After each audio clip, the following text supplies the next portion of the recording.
त्र्यंबकेश्वर देवस्थान ट्रस्ट तर्फे गुढीपाडव्याला ऐतिहासिक प्रसाद योजना सुरू, भाविकांचा उत्स्फूर्त प्रतिसाद। श्री त्र्यंबकेश्वर देवस्थान ट्रस्टने गुढीपाडव्याच्या शुभ मुहूर्तावर ऐतिहासिक निर्णय घेत एक अभिनव उपक्रम सुरू केलाय। देश विदेशातून येणाऱ्या भाविकांसाठी प्रभू त्र्यंबक राजांचा अधिकृत लाडूचा प्रसाद देण्याची योजना ट्रस्टने सुरू केली असून या उपक्रमाला भाविकांकडून मोठा प्रतिसाद लाभत आहे। ही योजना तिरुपती बालाजी, शिर्डी संस्थान व पंढरपूरच्या धर्तीवर राबवण्यात येत असून भाविक आपल्या कपाळाला प्रसादाचा बॉक्स लावून तो आपल्या आप्तेष्टांपर्यंत श्रद्धेने पोहोचवत असल्याचं दृश्य अनेक ठिकाणी पाहायला मिळत आहे। या योजनेवर भारतीय पुरातत्व विभागाच्या आक्षेपाचे वृत्त काही माध्यमांद्वारे पुढे आले असून या संदर्भात कोणताही अधिकृत पत्रव्यवहार ट्रस्टकडे आलेला नसल्याची माहिती माननीय विश्वस्त पुरुषोत्तम कडलक यांनी दिली आहे। त्यांनी स्पष्टपणे सांगितले की आर्किओलॉजी सर्वे ऑफ इंडिया या विभागाने भाविकांच्या सुविधेसाठी काम करावे, त्यांच्या अडथळ्यासाठी नाही व भाविकांनी सुद्धा प्रतिक्रिया दिली आहे। ट्रस्टच्या या पवित्र उपक्रमामध्ये श्रद्धा व संस्कृती यांचे प्रतीक असून भाविकांची जुनी इच्छा पूर्ण झाल्यामुळे त्यांच्यात समाधानाची भावना आहे। त्यामुळे त्र्यंबकेश्वरच्या आध्यात्मिक व सांस्कृतिक वारशाला नवा संजीवनी मिळत असल्याचं चित्र दिसून येत आहे।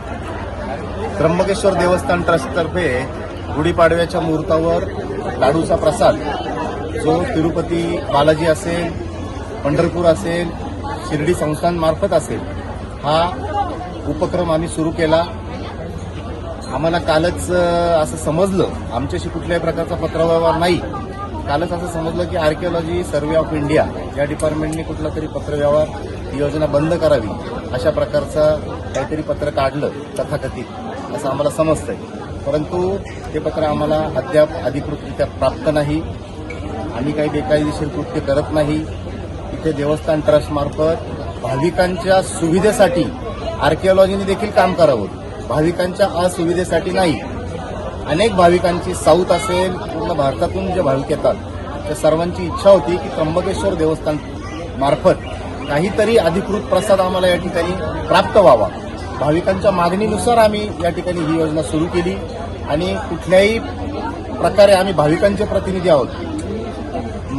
आम्ही सार्वजनिक जीवनामध्ये काम करतो गेल्या 20-25 वर्षापासून, त्यामुळे कोणाच्या तरी सांगण्यावरून आर्किओलॉजी डिपार्टमेंटने सुद्धा त्याची अशा प्रकारे दखल घेऊ नये असं आम्हाला या ठिकाणी वाटतं। भाविकांचा प्रचंड प्रतिसाद तुम्ही आत्ताही बघत असाल तर या प्रसादासाठी या ठिकाणी आहे। या योजनेच्या समर्थनार्थ आम्ही सर्वच्या सर्व विश्वस्त त्या ठिकाणी आहोत। त्याच्यामध्ये आमचे चेअरमन हे न्यायाधीश आहेत वाघ साहेब, ते देखील याच्यात कायदेशीर बाबी तपासतील आणि ही योजना अखंड सुरू राहील।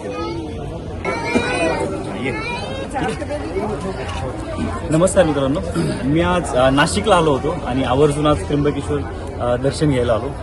खूप छान वाटतंय, खूप पॉझिटिव्ह वाटतंय। पुरुषोत्तम सर आहेत आमच्यासोबत आणि त्यांच्यामुळे खूप छान दर्शन झालं। खरं तर आपण बघतो की बालाजीला जातो, पंढरपूरला जातो, अजून बऱ्याच मोठमोठ्या देवस्थानाला जातो, तिकडे महाप्रसाद दिला जातो, जसं बालाजीचा प्रसिद्ध लाडू असेल। सो तसंच आता नवीन इकडे त्र्यंबकेश्वर ट्रस्टने त्यांचा बुंदीचा लाडू असा प्रसाद चालू केलेला आहे आणि माझी इच्छा आहे की सगळ्या भाविकांनी यावं आणि याचा आनंद घ्यावा, घरच्यांना प्रसाद घेऊन जावं। आणि सर थँक्यू सो मच, ही योजना तुम्ही चालू केली आणि मला वाटतं आता माझे काही मित्रपरिवार त्यांच्यापर्यंत ते दर्शन करू नाही शकत किंवा त्यांच्यापर्यंत हा प्रसाद जाऊ शकत नाही, तर मी घेऊन जाईल आणि त्यांच्यापर्यंत पोहोच सो खूप थँक्यू तुमच्या आणि त्र्यंबकेश्वर देवस्थान ट्रस्टचे पण खूप आभार त्याच्यासाठी।